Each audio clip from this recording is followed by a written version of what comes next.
చీమ చింతకాయలు, శివ చింతకాయలు అనే పేరు వీటికి. ఇవి చిన్నప్పుడు బాగా ఉండేది మా పొలంలో, ఊర్లలో చాలా వరకు ఉండేది చెట్లు, ఇప్పుడు కనిపిస్తలేవు. ఇవి హైదరాబాద్లో బండి మీద కనిపించినాయి. 250 గ్రామ్స్కు 100 రూపాయలండి. అయినా సరే తినాలనిపించి తీసుకున్నాం. ఇప్పుడు కూర వండుతాను వీటితోని. మొత్తం మలుచుకొని కొన్ని వాటర్ వేసి కొంచెం ఒక 5 minutes సిమ్లో ఉడికించుకోవాలి. ఒక గరిటెడు ఆయిల్ వేసుకొని శనగపప్పు స్పూను, జీలకర్ర, ఆవాలు స్పూను, కొంచెం వేగాక ఉల్లిగడ్డ, కరివేపాకు,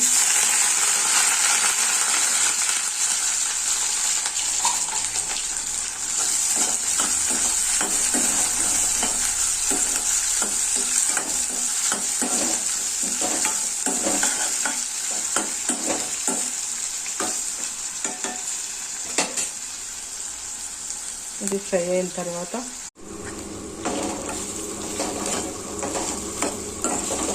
మంచిగా ఫ్రై అవుతుందండి. ఇప్పుడే కొంచెం సాల్ట్ వేసుకుంటే సరిపోతుంది, ముక్కకు పడుతుంది కదా.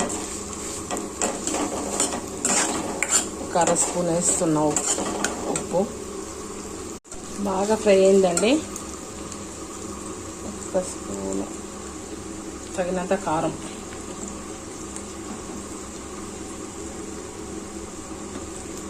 రెండు చిన్న స్పూన్ అండి, అది 2 స్పూన్లు వేసి.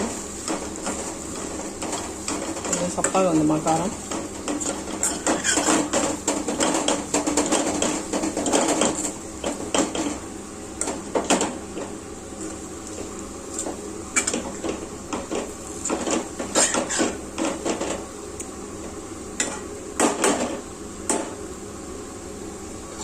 మూత పెట్టేసుకున్నాం.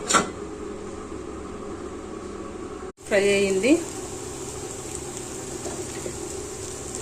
దింపే ముందు 1 స్పూన్ ధనియాల పొడి ఇలా కలుపుకొని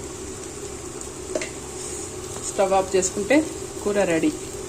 ఎంతో టేస్టీ కూర రెడీ అయిపోయిందండి. ఇక తినడమే ఆలస్యం. మీరు కూడా ట్రై చేయండి.